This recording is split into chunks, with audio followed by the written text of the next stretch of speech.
जम्मू कश्मीर से धारा 370 की समाप्ति हो गई और सुप्रीम कोर्ट से उस पर मोहर भी लग गई, लेकिन इसके बावजूद 370 का जिन अभी तक बोतल में बंद नहीं हो सका है। लगातार इस पर विवाद हो रहा है। मेरे साथ ज़्यादा बातचीत के लिए हैं अपोजिशन लीडर सुनील शर्मा जी। सुनील शर्मा जी, 370 को लेकर मुख्यमंत्री उमर अब्दुल्ला का बयान आया कि ये जम्मू कश्मीर के लिए ज़रूरी है और वो बाहर से जो लोग यहाँ आकर बसना चाहते हैं उनको वेलकम नहीं करेंगे। बहुत ही दुर्भाग्य है जिस 370 को पार्लियामेंट में धराशायी किया गया, जिस 370 के केस को माननीय उच्चतम न्यायालय ने सेटल कर दिया। अभी नेशनल कॉन्फ्रेंस और उनके नेताओं को ये पच नहीं रहा, ये हाजम ही नहीं हो रहा है कि 370 क्या था। उनके कहने में बिल्कुल भी कभी भी ये परहेज। मैंने कहा कि ये तो टू नेशन थ्योरी की एक एक्सटेंशन थी और एक स्टेट के अंदर एक और स्टेट को वो निर्माण करना चाहते थे, जिसके पीछे एक कम्युनल आइडिया, एक कम्युनल एजेंडा था। बार बार कहना कि 370 एक अलग संविधान, एक अलग प्रधान, एक अलग निशान चाहिए, मतलब एक state with in a state, इसका आइडिया, और सिर्फ इसलिए क्योंकि मुस्लिम मेजॉरिटी स्टेट है। तो क्या भारत का संविधान मुस्लिम मेजॉरिटी स्टेट पे लागू नहीं होना चाहिए? ये उनको आत्मचिंतन करना चाहिए, इंट्रोस्पेक्ट करना चाहिए। लेकिन वो तो सिर्फ इतना कह रहे हैं कि जो ज़मीनों का प्रोटेक्शन है या जॉब्स का प्रोटेक्शन है उसके लिए 370 बना था। देखिए, ज़मीन और जॉब के लिए 370 कहीं पे नहीं था, इसका कोई जिक्र नहीं था। It was a temporary provision.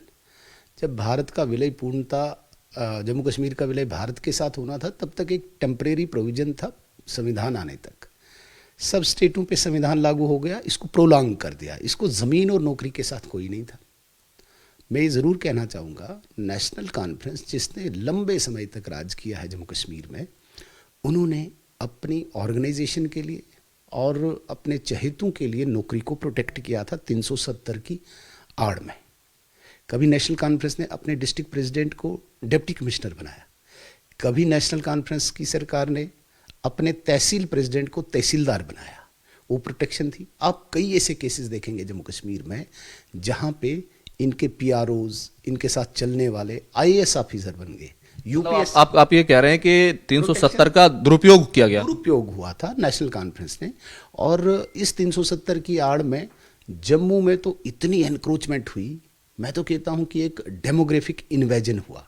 मैंने कल भी हाउस में एक रिपोर्ट का हवाला दिया है। एक रिपोर्ट के आधार पे तवी रिवर जो है, जिसको हम सूर्यपुत्री मानते हैं, माँ का दर्जा देते हैं, तवी रिवर बेड पर 689 लोगों ने एनक्रोच किया और एक विशेष समुदाय के लोग उसे ये भूमि पे हमला नहीं मानते हैं। लेकिन मध्य प्रदेश का कोई आएगा, उससे तकलीफ हो रही है।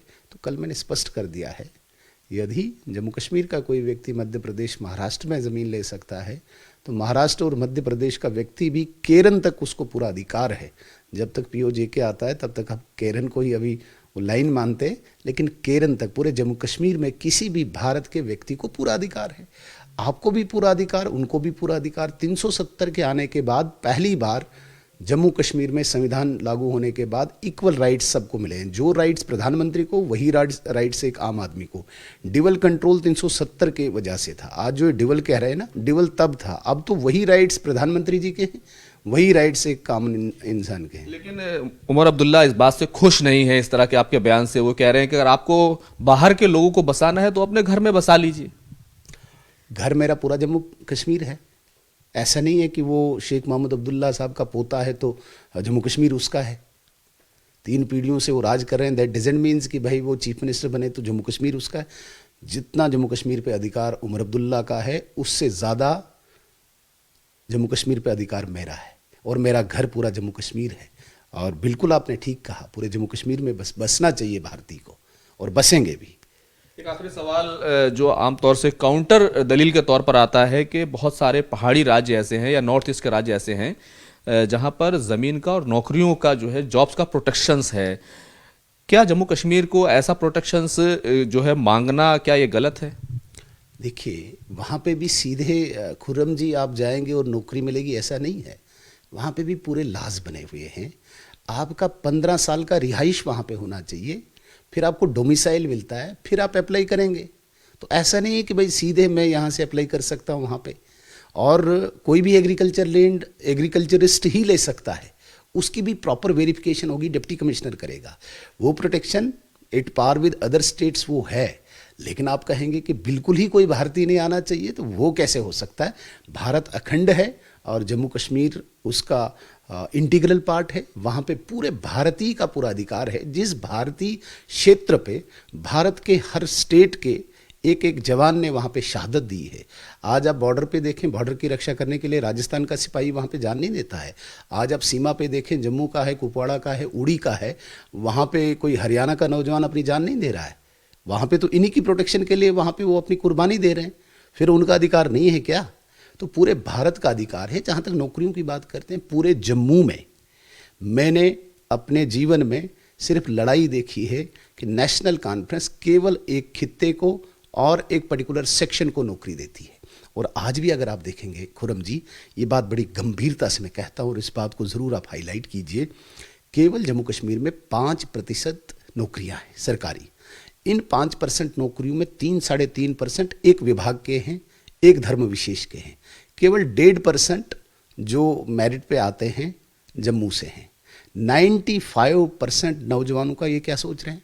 उनको नौकरी तब मिलेगी जब वहाँ पे इन्वेस्टमेंट आएगी, जब वहाँ पे इंडस्ट्रीज आएगी, जब वहाँ पे इन्फोसिस आएगा, जब वहाँ पे विप्रो आएगा। 95% लोगों की तो आप बात ही नहीं कर रहे हैं। वो कैसे होगा? 5% लोगों में 3.5% तो घाटी के लोग आते हैं। 1.5% जम्मू का जैसे तैसे अंदर आता है। आप सेक्रेटेरिएट का रेशो निकालें, आप एम्प्लॉयज़ का रेशो निकालें, वहाँ पे आप विभागों के डिवीजन्स में भी देखें, विभाजित करें कितना है। और उसके बाद जो 95 लोग हैं, 100 में से 95 नौजवान, उनकी तो उमर अब्दुल्ला साहब बात ही नहीं कर रहे हैं। केवल उन 5% की बात कर रहे हैं कि नौकरियों को बचाना है, नौकरियों को बचाना है। 95% लोग कहाँ जाएंगे? 95 लोग 100 में से कहाँ जाएंगे? ना उनको इंडस्ट्रीज़ दे रहे हो, ना आप उनको फैक्ट्री दे रहे हैं, ना आप उनको इन्वेस्टमेंट दे रहे हैं। तो अजीब बात है। कौन सी नौकरी बचाना चाहते हैं? चलिए, बहुत बहुत शुक्रिया बात करने के लिए। तो उमर अब्दुल्ला को सुनील शर्मा के जरिए से जो सवाल पूछे गए हैं, जो उठाए गए हैं, वो ज़रूर परेशान करेंगे। हालांकि उनका कहना ये है कि हम तो जॉब्स का और ज़मीन का प्रोटेक्शन चाहते हैं, लेकिन सुनील शर्मा जी ने जो सवाल उठाए हैं, क्या वो गैर वाजिब है? कैमरामैन मुनमुन सिंह के साथ खुर्रम शहजाद, न्यूज़ 18, दिल्ली।